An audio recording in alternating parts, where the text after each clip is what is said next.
welcome to Katrina's Creations Knitting Podcast. If this is your first time visit, thanks for stopping by. If you're a returning viewer or subscriber, I appreciate you coming back again and I hope you enjoy the show.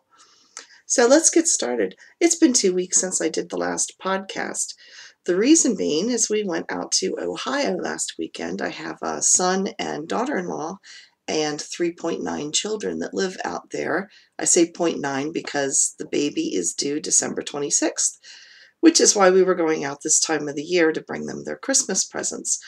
And it was kind of funny because we were getting all of our presents for our children, our grandchildren, and our kids. So we had a pile of stuff in the back seat of the car. And then my mother-in-law said, "Well, if you're going out, can you take ours too?" I said, "Sure." Then my mom and dad said, "Well, could you take ours too?" I said, "Sure." So by the time we finished with everything that we took, remember the Grinch's sled that was all stuffed and the poor little dog Max is pulling it to the top of Mount Crumpet? That's kind of what we looked like, except Max was a Toyota Yaris as we went like over the mountains of Ohio to get out to where our son lives. But we had a good time, and I did a lot of knitting on the way. It's a 7.5-hour trip. So I finished my mother. Oh, you aren't supposed to see that, Mom. So close your eyes if you were watching, and Dad, cover her eyes so she doesn't peek. You know, when our kids were growing up, now they're in their 30s now with grandchildren. I've got grandchildren from them. And we thought that we never hid their Christmas presents. I just put them in the closet and said, if you want to ruin your Christmas, there they are. You can peek. And I thought they were always really good. And then it was like a few years ago, we were talking about it. And my daughter was like, confession time. And I was like, what? She goes, I knew what my presents were every single year. I was like, oh, naughty. How did you do that? Come to find out, she was crafty even in her teens. She used a crochet hook or a knitting needle and slid it right into the package and popped that thing up and could see what was inside. It's like, naughty. So anyway, the apple apparently does not fall far from the tree, so Mom, don't peek. It is finished. I'm going to roll back here so you can see. The wingspan on this is about 5 feet all the way across.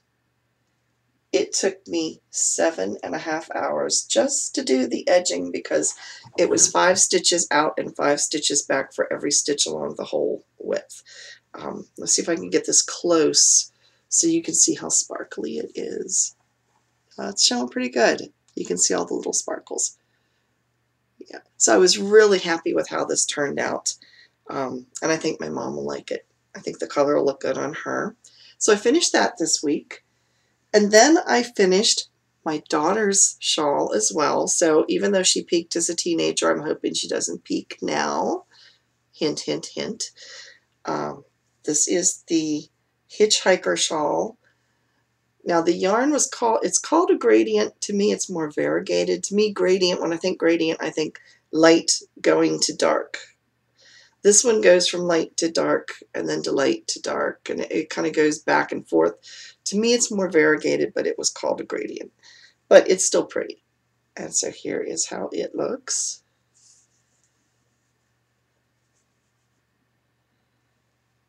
And the colors are pretty true to form. It's a cream to a tan to like a different shades of brown to almost like a dark chocolate, and then it comes back out again. So I finished that. And then my knitting shop has, it's not frequent flyer, but when you spend a certain amount, when you hit that limit, then you get some free money to put towards yarn projects or yarn materials. I hit that this week. So I went shopping. And I bought a couple of things. This one is a finished object because it knitted up really quick. This is 100% microfiber.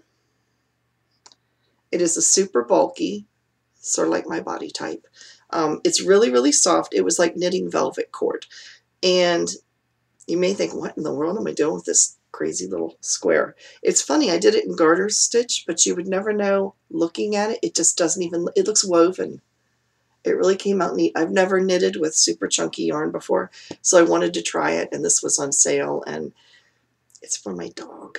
She's totally spoiled. Completely and totally spoiled. But she is a true pound puppy. We got her from the Humane Society when she was a couple of weeks old.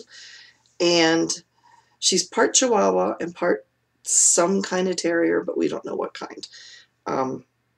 But she's a little on the portly side, like her mommy.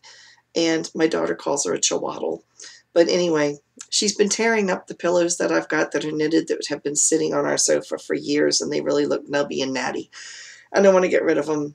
And so I saw this and thought maybe she'll lay on this instead of the pillows, and I can get rid of them without too much trauma to her. So we got that. That was part of my, I got a $25 in free yarn. So I bought that. And then I bought, as you can tell, I'm doing acquisitions right away. I got this. It's called Painted Desert. The colorway, I think it's just a number. Yeah, it just says color 04. But it is, see if I can get this up close. It's got some reds and purples, and it's kind of a tweed, kind of tweedy. It's showing up in the picture really pretty good. And it has some hot pinks in there. All different colors. I bought this, and then it came with a free shawl pattern. Now, you can get, I don't know if the pattern's available on Ravelry or not, but that's what it looks like. It's basically a triangular shawl with some yarn overs in it, and it uses one skein of yarn, and it's specifically for that yarn. So that's what I'm going to make out of that, and it turns out when I was going through some of my yarn stash that I had some of this. This is also Painted Desert. And this is color number 19. It's definitely more pastel, pinks and like a pistachio green, like just a pastel-y type of green. It's very summery looking. So I think I'm going to use that same pattern since I know that it is specifically written for this yarn. I think I'm going to use that same pattern to make this, and this will be a nice summer shawl. It looks more like a shawlette. It's not real big. Because the entire yardage in these is 437 yards. So it's not going to be a huge shawl. Yeah. So just trying to see what the fiber content is. It says it's 100% superwash wool, but it's really soft. So I don't think it'll be overly warm. I think I could wear this in the summertime. So some other things that I bought out of that $30. I bought one other thing of yarn, and cover the price tag. It's called Linny. It's Danita. It is 50 grams.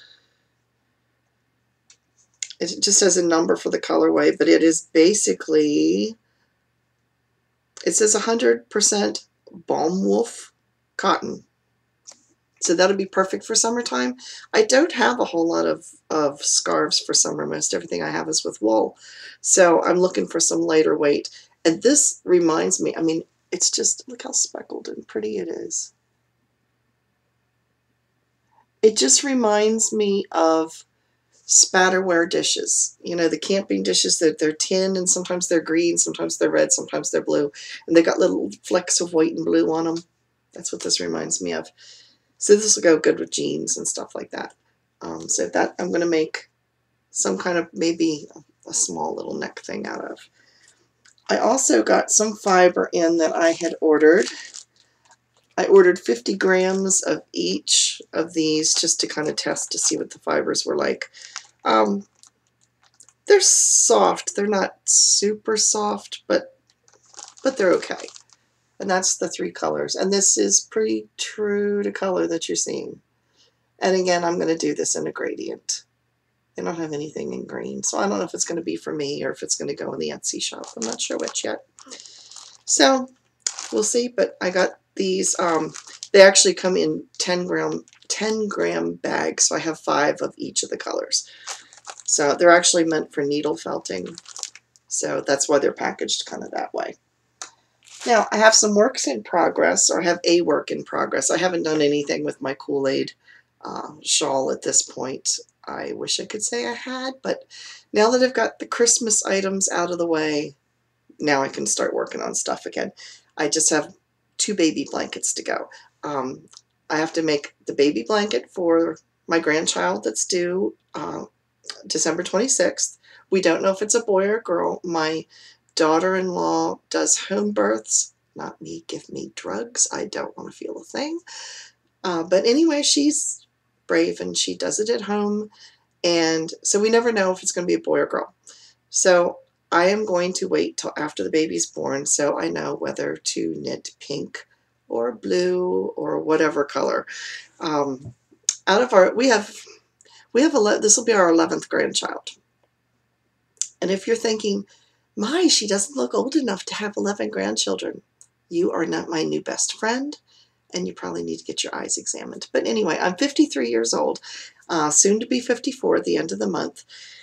So yes, we have 11 grandchildren, and like I said, we don't know if this one's a boy or a girl, but out of the 11, only 2 of them are girls. The other 8 are boys, and so we don't know what this one will be. My daughter has 7 children.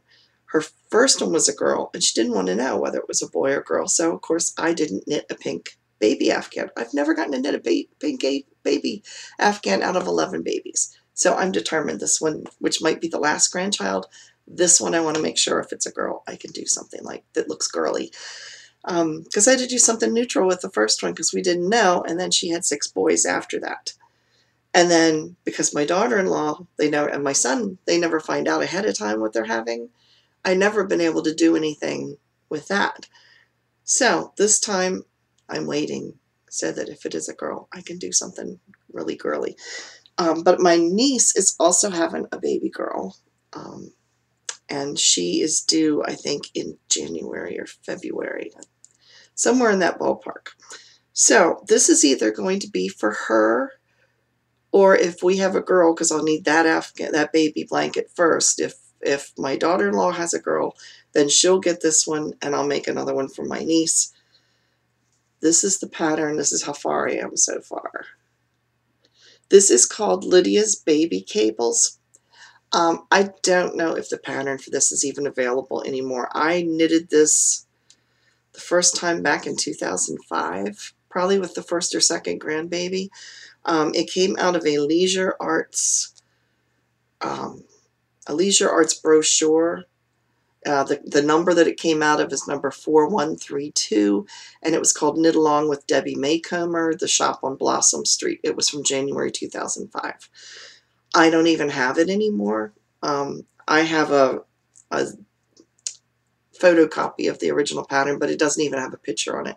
If you go on Ravelry, it tells you the information of where the picture and the pattern came from, but I don't even know if you can get the pattern for it. But it's a very simple pattern. It's like a 29-row repeat. So you knit 29 rows, and then you just keep repeating that until you get it to the length that you want. And then it has an edging that goes on it. So that is what I am making for a grandbaby or a grandniece, one of the two. Depends on which one's needed first. So let's see, what else can I tell you about our book of the week? That's what I'm up to, is our book of the week. And I'm introducing you to a new author. The last 2 were done by Betty Hechtman. This one is by Molly McRae. Put this here so you can see how her last name is spelled. There we go. Molly McRae. This is the first in the series. It's called Last Will and Testament, and it is a haunted yarn shop mystery. The character in this, her name is Kath. I don't remember if it was for Catherine or Kathleen or Kathy or what, but she's called Kath. And she is a fabric conservator at a museum. And her grandmother, who owns a yarn shop, passes away under mysterious circumstances, and so Kath goes to figure out what to do with the yarn shop and to deal with the estate and everything. And in the course of going there, she ends up losing her job as a museum curator. So she ends up staying at the yarn shop. And in the course of staying at the yarn shop, the place where she's staying she meets a ghost, and the ghost is named Geneva. And Geneva is a teenage ghost from the 1800s who is like a drama queen. And she's ditzy, and she thinks everything on TV is for real, and she gets hooked on audiobooks and wants to listen to audiobooks, but she thinks it's all for real. She doesn't understand the difference.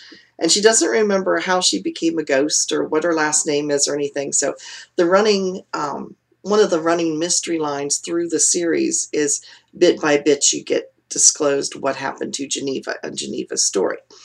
But she goes and finds out, has to discover how her grandmother died. And she has these two cousins that nobody can stand. They're twins, but they're like in their 50s. And they're crazy too. I think their names are Shirley and Mercy or something like that. I forget. But they're just hysterical. It's a cute story. I think there's 6 or 7 in the series now. And I've enjoyed all of them. They've been really good. And they have a little knitting, they have a little crochet, a little spinning, a little bit of everything in them because it involves a yarn shop, not specifically a knitting group. So there's a little bit of everything in it for everybody. It was a very enjoyable read, and hope you check it out. The one thing I did want to tell you about is the scarf that I am wearing, or a shawl. It's more of a shawlette because it's not real deep. It's long, but it's narrow. And here it is. This is called Round Dance. It is in, this is 100% merino superwash. I don't remember the name of the yarn. It's like a seafoam color. It's looking more gray in the colors here online. But it is actually a real light pastel seafoam. And it's really, really soft. It's like snuggling up to a baby blanket. And it's warm. It is available on Ravelry. The pattern it's a free pattern. And again, it's called Round Dance. And I'm going to wrap it back around me because the room I am filming in is cold. I'm upstairs in our spare bedroom. That's doubles as my craft room, so it's a little chilly today. So I think that's about it. Now next week we're going to do something a little bit different. I've been putting together some material about fiber. I thought it would be interesting to do kind of a teaching, educational type of video about what different types of fiber are, not just wool, but other types of fiber, how yarn is put together. So even if you're not a spinner, hopefully it'll be interesting because it'll tell you, I'm going to talk about how yarn is constructed. So we're going to talk about that. And instead of recommending a fictional cozy mystery next week, since we're getting close to Christmas, I thought I would maybe recommend some children's books for grandchildren or your own children that involve yarn and wool and things like that, and sheep, yarny type of books. But I'm also going to have some adult nonfiction books about the topic we're going to talk about. We're also going to talk about some dyeing of yarns and fibers as well. So hopefully that'll be something you'll be interested in for next week. And thank you again for tuning in this week. If you haven't already, click the subscribe button below. And if you have any ideas of what you'd like to have me talk about, I don't know everything about yarn or knitting by any stretch of the imagination, but we can learn together. So if there's something you want to specifically see me talk about or try to learn about, let me know and put it in the comments box. Thanks again, and I'll see you again next week. Bye.